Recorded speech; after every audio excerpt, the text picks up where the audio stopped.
Η αντιμετώπιση του λεμφιδήματος συνήθως γίνεται με μαλάξεις, επιδέσεις και ελαστικά ενδύματα.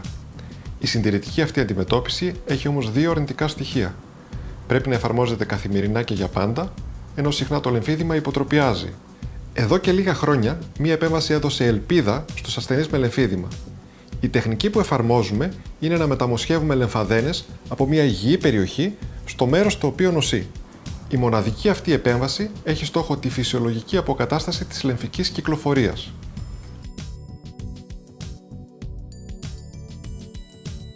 Πριν όμως εξηγήσουμε πώς η μεταμόσχευση λεμφαδένων βοηθά στη θεραπεία του λεμφιδήματος, ας δούμε τι είναι η λέμφος και πώς δημιουργείται το λεμφίδημα. Η λέμφος παίζει το ρόλο της άμυνας του οργανισμού. Κυκλοφορεί μεταξύ των κυττάρων, στη συνέχεια περνάει στα λεμφαγγεία και φτάνει στους λεμφαδένες όπου και φιλτράρεται. Στο λεμφαδενικό καθαρισμό αφαιρούνται οι λεμφαδένες και τότε η λέμφος ρέει έξω από τα λεμφαγγεία και αρχικά εμφανίζεται ένα τοπικό είδημα. Αν ο οργανισμός δεν καταφέρει να απορροφήσει τη λέμφο, αυτή σταδιακά δημιουργεί το λεμφίδημα. Στην επέμβαση της μεταμόσχευσης λεμφαδένων μεταφέρουμε 2 με 3 λεμφαδένες από μια υγιή περιοχή. Για να επιβιώσουν οι λεμφαδένες στη νέα τους θέση, ενώνουμε την αρτηρία και τη φλέβα τους με τα αγγεία της περιοχής και αμέσως οι λεμφαδένες επαναλειτουργούν. Τότε ξεκινάει η δημιουργία νέων λεμφαγγείων, τα οποία ενώνονται με τα κομμένα λεμφαγγεία τόσο του άκρου που πάσχει, όσο και του κορμού. Όταν γεφυρωθεί το παλιό τραύμα με τα νέα λεμφαγγεία, η λέμφος επιστρέφει στην κυκλοφορία και σταδιακά μειώνεται το λεμφίδημα.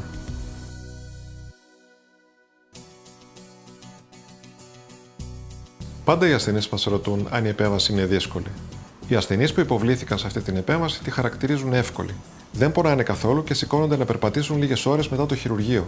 Η χειρουργική πράξη γίνεται μέσα από 2 μικρές τομές, περίπου 4 με 5 εκατοστά η καθεμία, μία στο σημείο που λαμβάνουμε τους λεμφαδένες και μία εκεί που τους μεταφέρουμε. Οι ασθενείς συνήθως μπορούν να επιστρέψουν στο σπίτι τους σε 2 μέρες και στην εργασία τους περίπου 15 μέρες αργότερα.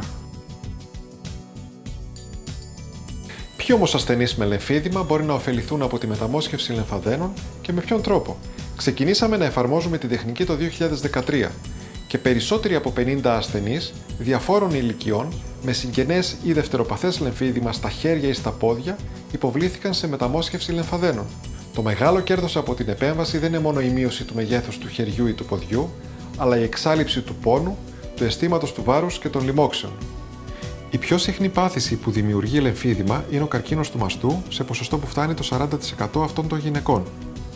Μετά τη μεταμόσχευση λεμφαδένων, σχεδόν όλες οι ασθενείς ανέφεραν ότι είχαν σημαντική βελτίωση, τα δε αποτελέσματα φαίνεται να είναι μόνιμα, χωρίς την ανάγκη πλέον να φορούν ελαστικά ενδύματα. Την ίδια ικανοποίηση εκφράζουν και οι ασθενείς με λεμφίδημα στα κάτω άκρα, ανεξάρτητα της ηλικίας τους ή της αιτίας που δημιούργησε την νόσο. Ο μύθος λοιπόν που έλεγε ότι αν έχεις λεμφίδημα θα πρέπει να μάθεις να ζεις με αυτό δεν ισχύει άλλο πια. Η μεταμόσχευση λεμφαδένων μπορεί να προσφέρει οριστική θεραπεία και μόνιμα αποτελέσματα.